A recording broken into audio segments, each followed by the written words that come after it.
India is, I think, the 5th or 6th country in the world to build its own aircraft carrier.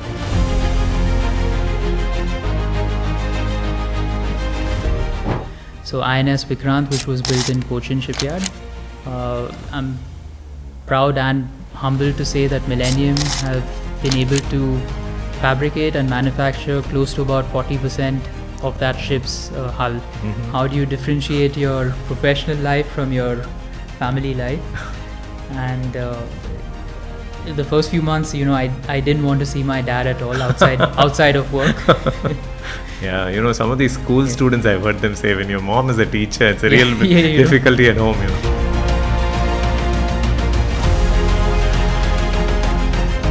Yeah, go ahead, please. But eventually you sort of come to an understanding that nothing's personal.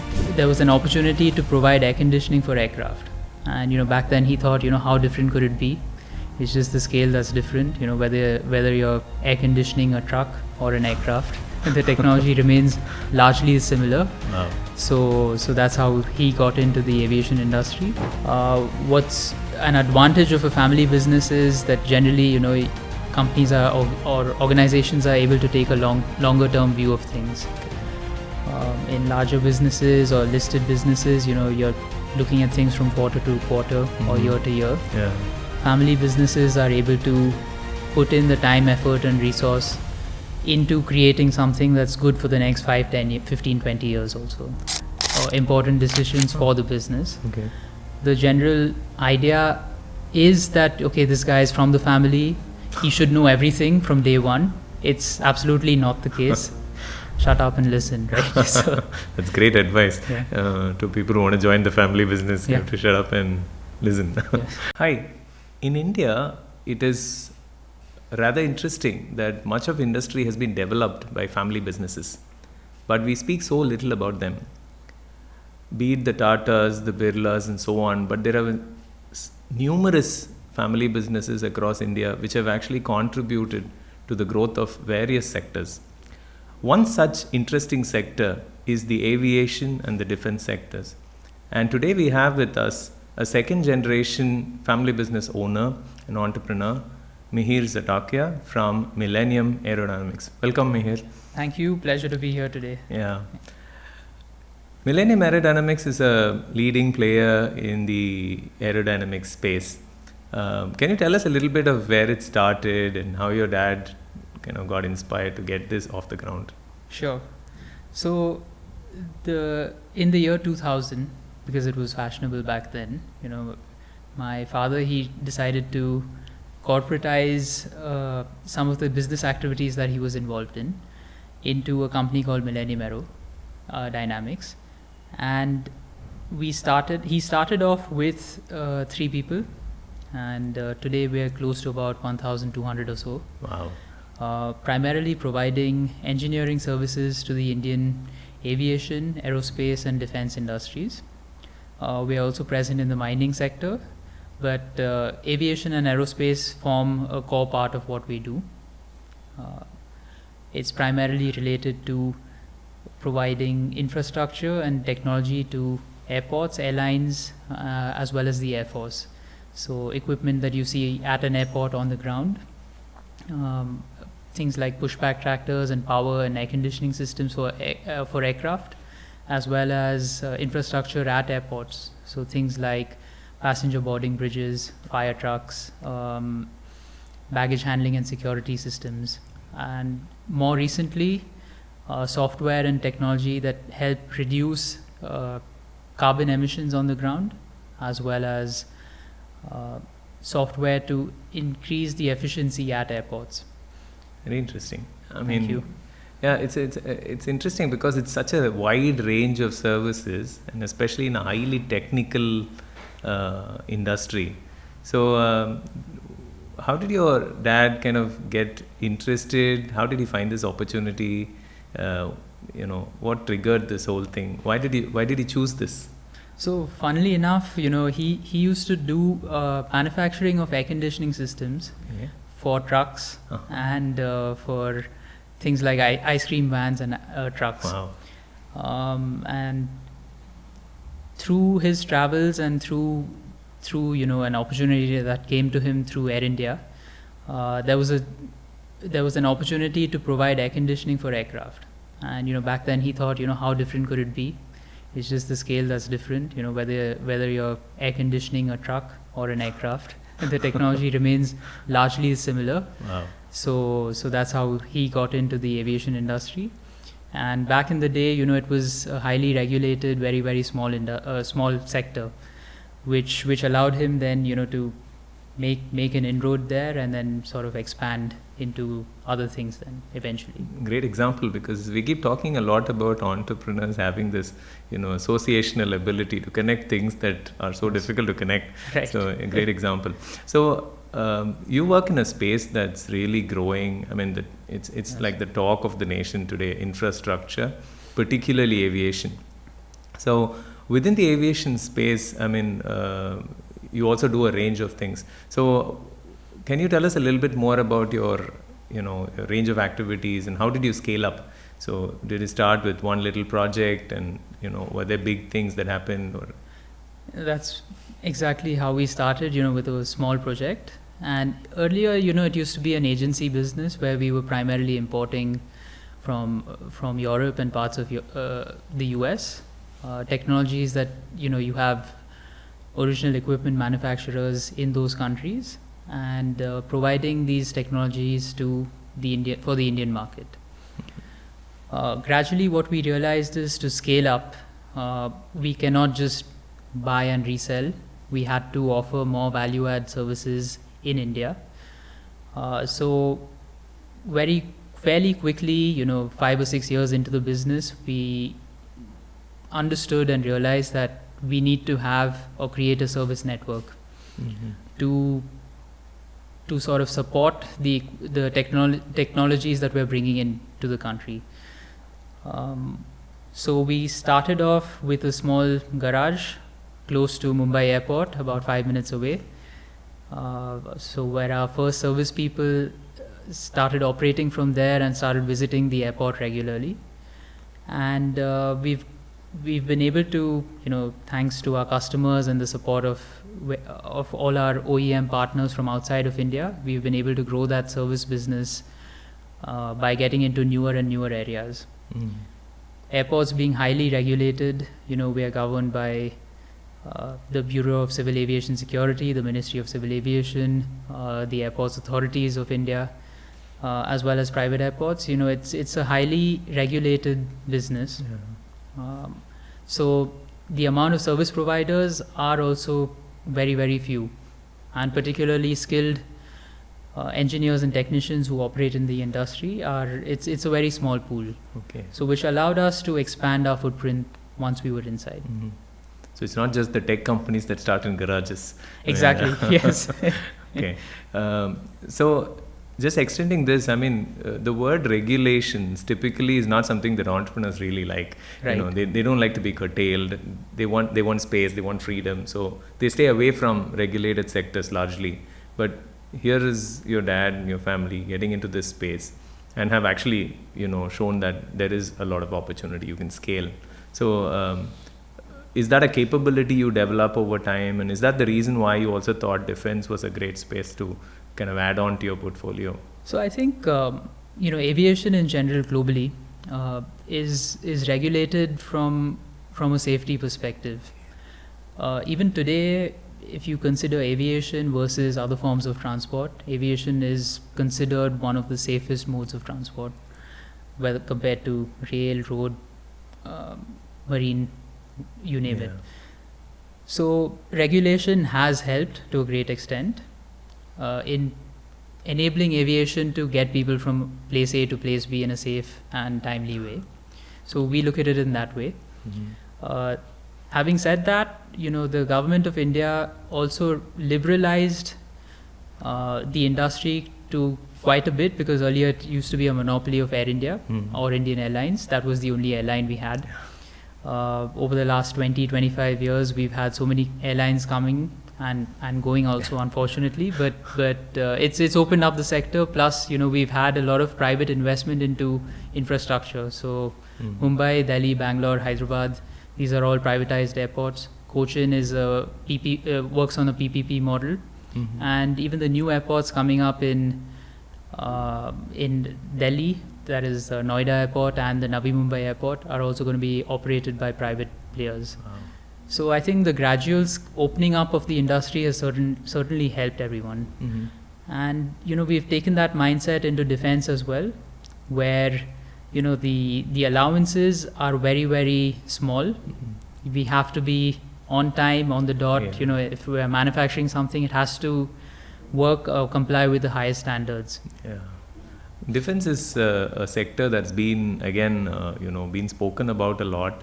The government has been wanting to get a lot of Indian companies to work in this space. Though the number of people actually doing things are still far and few, considering that they also have regulations.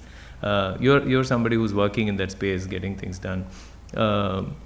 It's always a space that's difficult to understand. How do you work in this space? Yes. So have there been interesting things you have done, something that you can share with us? Sure. So unfortunately, I can't share everything that we're doing. Yeah. But we have been able to work quite closely with the Indian Navy. India is, I think, the 5th or 6th country in the world to build its own aircraft carrier. So INS Vikrant, which was built in Cochin shipyard. I'm proud and humbled to say that Millennium have been able to fabricate and manufacture close to about 40% of that ship's hull. Wow. So, and it's a huge project for us.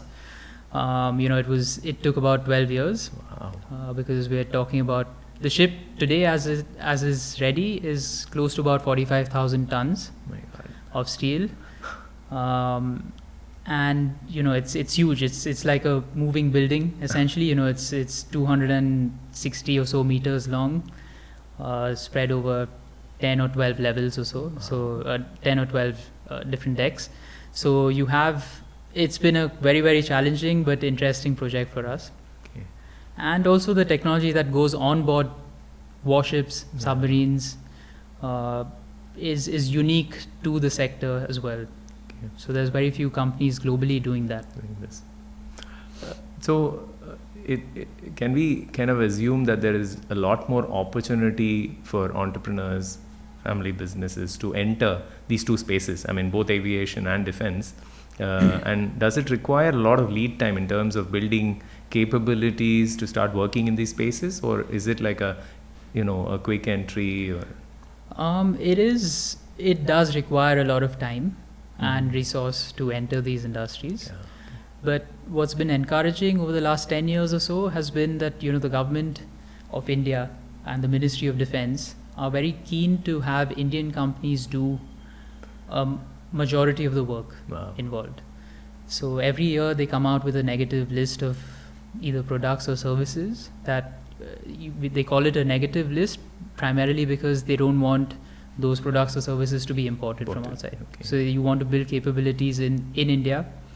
They have contests frequently with also and providing funding to startups who are interested to do R&D on certain products, whether it's material sciences or engine capabilities or across the board it's various things. But there definitely is an encouragement to enter. And the good part about defense is, there's many associated industries that can contribute to defense, whether it's textiles or software or pure mechanical services. Everyone could find a niche in the industry and contribute in some way or the other. So for entrepreneurs, it's not just looking for market opportunities. If they watch these lists, I think they can keep looking for opportunities too. Exactly. Okay. So let me just ask, move the discussion to a slightly different thing about this whole family business thing in India. Sure. Family businesses are exciting and they contribute. Many reports say that it's in the range of about 75% of the GDP currently, and it's expected to go up to something like 85% in the next 10-15 years. So family businesses are important to the economy of this country. They generate employment. So what's it like, being part of a family business? you've also worked earlier. So, yeah, looking at your transition from work to family business, what are some unique things about the family business that you think is interesting? I think multi-generational family businesses where you have 2 or more generations as part of the operations is always interesting, as well as a little bit of a challenge to navigate, because one of the main issues that come up is, the organization has been doing things in a certain way, sometimes with good reason. So to bring about some of these changes sometimes takes time. At the same time, bringing in fresh ideas and opinions and perspectives to the table definitely helps.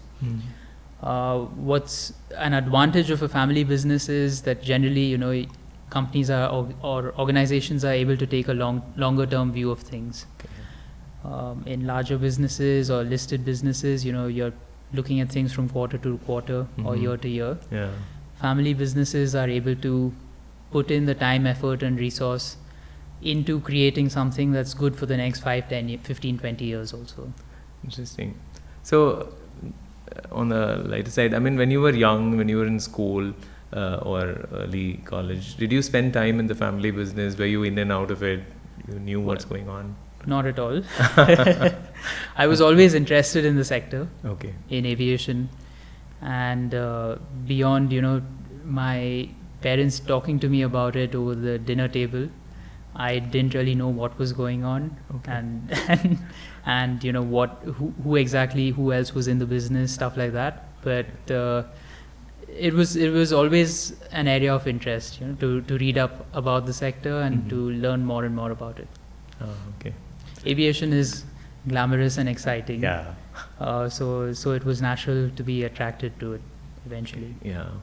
So how did you, I mean, what were your career ambitions when you decided to, go on a study and... So I think after I studied, so I worked in the UK in the financial services sector as well as, and then I came back to India and worked in private equity for a bit as well. And the whole process, because financial services as a sector was quite exciting, fast-paced, a lot of money as well. Especially in India now. Exactly. But I think for me personally, I got a little disillusioned with the sector. Having been in it, I wasn't too happy about what I was doing and basically looking at Excel sheets all day. So eventually I said, and we had this family business, and I did have, a plan that at some point I want to come back and contribute to the family business. So I said, okay, now after a certain point in 2013 or so, I said, enough's enough. I've done enough of things outside, and I wanted to head back, come back home. So sort of like a ghar wapsi. Yeah. So that's also something we hear a lot these days. I mean, in the metaphorical sense. So now once the moment you made this kind of decision, okay, I want to get back, I want to be in the family business.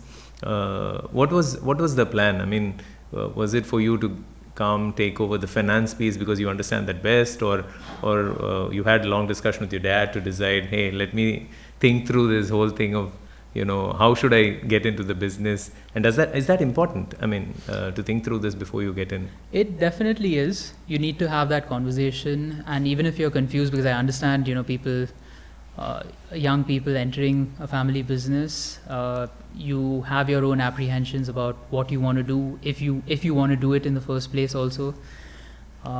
It's important to have these conversations earlier on, sometimes even prior to deciding to start coming to work. And my idea over at least the first few months at the business, and even for the first year and a half or so, was just to understand the operations before actually, taking any decisions or important decisions for the business. The general idea is that, okay, this guy is from the family, he should know everything from day one. It's absolutely not the case. So it was just about being quiet, listening to people, and reading and learning as much as you can initially. And I think that's the same sort of modus operandi that I follow every time we're trying to do a new project or entering a new sector or new business. Just shut up and listen, right? So, that's great advice yeah. to people who want to join the family business. You Yeah. have to shut up and listen. Yes. That's great. So where did you start? I mean, did you start in the operations? Did you start in where did you start, and did you move across departments? Yes. How was your whole entry into your business? So essentially, I started with finance because that was something that was quite easy for me to grasp. Mm-hmm. And then gradually I got into operations. So we operate at 3 shipyards, and that was an area that was struggling a bit in terms of how we were managing our costs and optimizing, or rather not optimizing how we operated. Okay. So I was parachuted in, spent time at the shipyard, and it was a challenge because you're dealing with various things that no business school or no prior work experience can prepare you for. It's interesting, Mihir, that you said that you were parachuted into, like where you found that, hey, this part of the business actually struggling. Yes. And here is Mihir Young just coming, wanting to get into the business. And your dad says, hey, you know what? Parachute him into the most difficult part of the business, and we'll allow him to start his career in the FB there. So what do you think in hindsight? Is that the best way to do it? Is that a good way to do it? Or is it too much of a high risk strategy for somebody? I think it, so great question. But I think it prepared me really well for the rest of my career over the last 10 years, last 15 years or so. To be in a challenging situation, deal with angry customers, a lot of whom are from the Navy, who have that stature that you don't want to disappoint them. Yeah. And on the other side, you want to make a success out of that project as well. You want to make some money at the end of the day. Yeah. It was a great experience. I started off as an intern.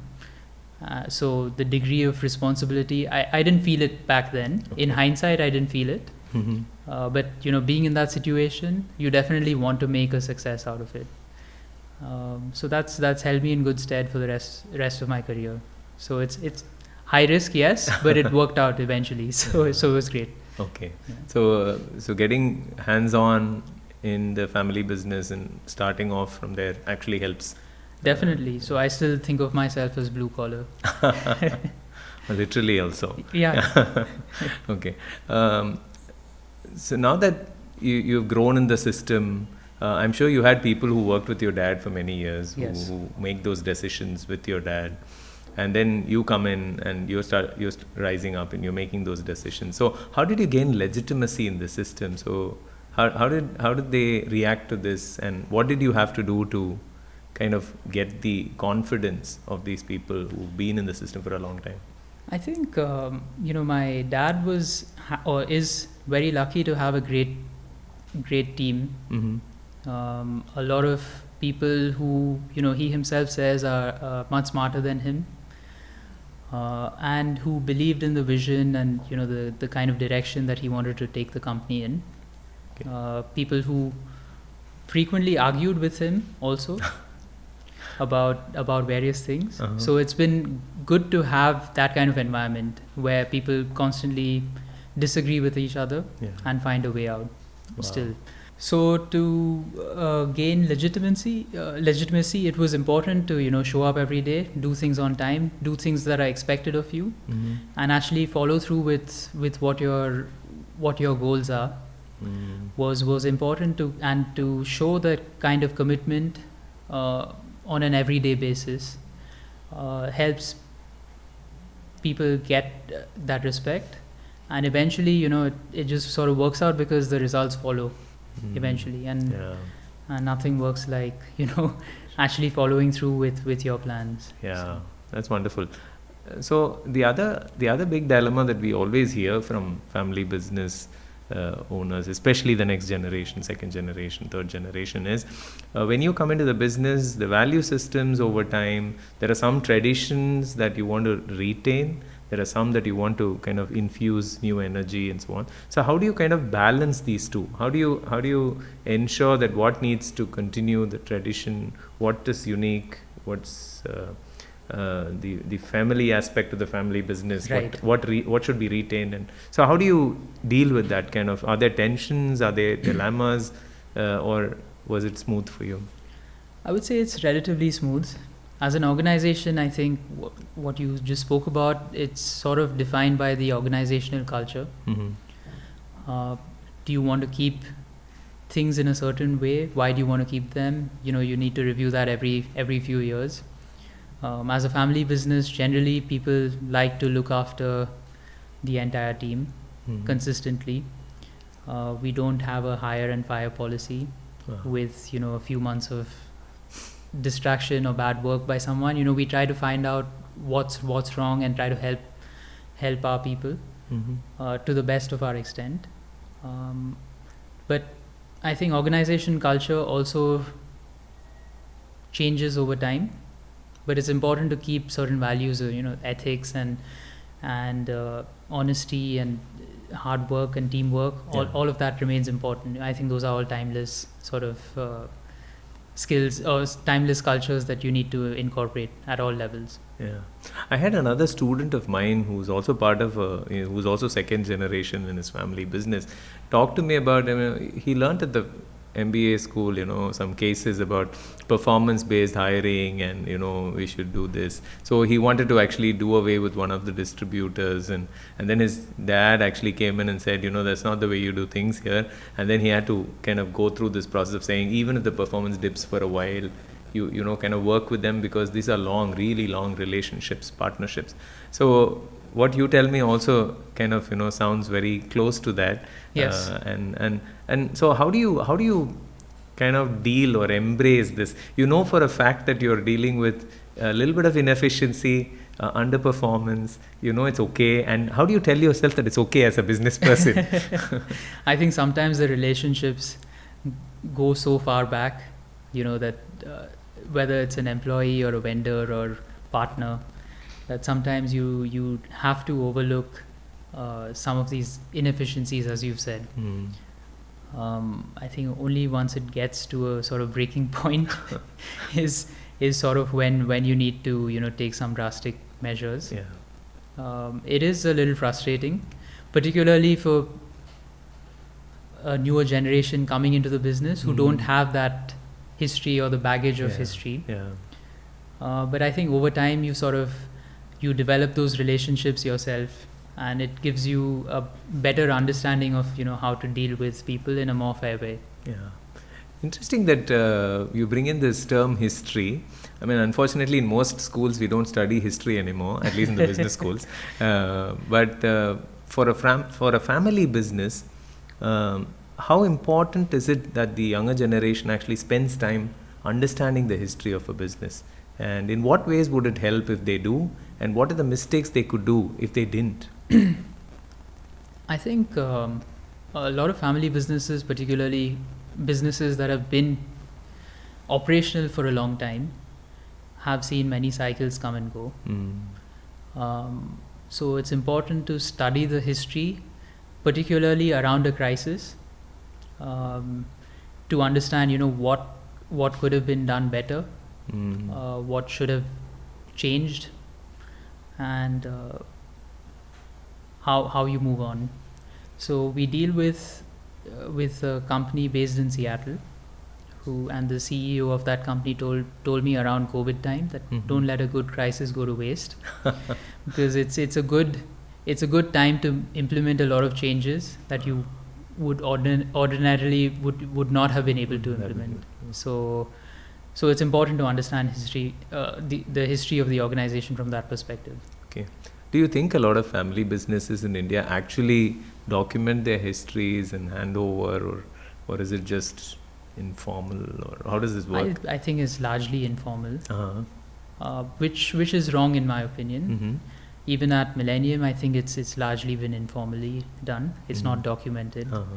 But that's definitely a great idea, for something for us to implement also. Interesting. Now, okay, I again move on to because you bring in this idea of you now spent 15 years, you've risen up in the organization, you're taking on responsibilities, decisions. So how does it work? You, your dad, and then there are, I'm sure, senior leaders. So you're all jointly now making decisions. So when multiple generations sit together and discuss, make generations, you come with different value systems. I mean, the way you've grown up, what you've seen. So how does this kind of multi-generational decision making in family business, how does it come about? Do they give rise to conflicts? How do you resolve these conflicts? And what happens beyond the office, because you still have to go home? Yes.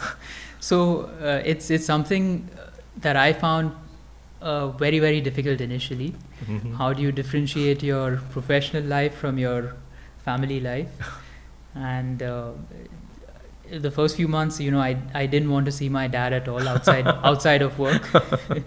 Yeah, some of these school students, I've heard them say, when your mom is a teacher, it's a real difficulty at home, Yeah. Go ahead, please. But eventually you sort of come to an understanding that nothing's personal.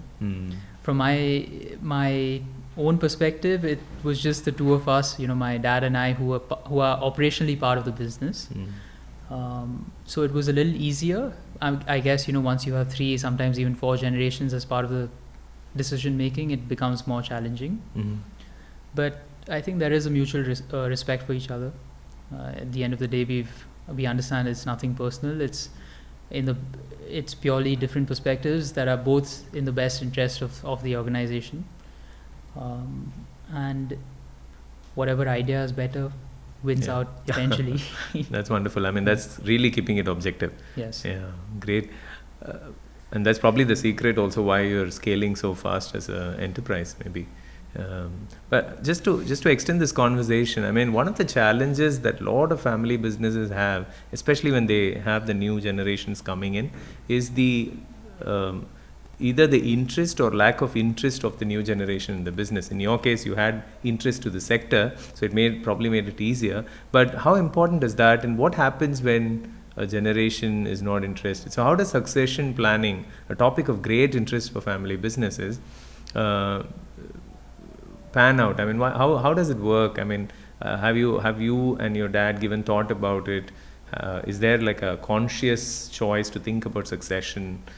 Is there some sort of training that you kind of informally have, which is going on, saying, hey, you need to learn all these things as you grow up, or how does it work? I think it definitely starts from interest. If the next gen isn't interested, it's not going to be a success for very long.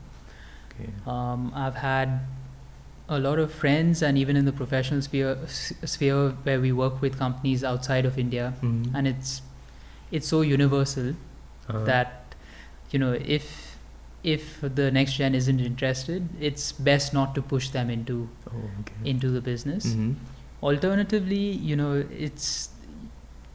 it's about the next gen also finding a niche. They may not be either interested or educated or skilled enough to run the whole thing, in which case you find niches for them to operate out of. Okay.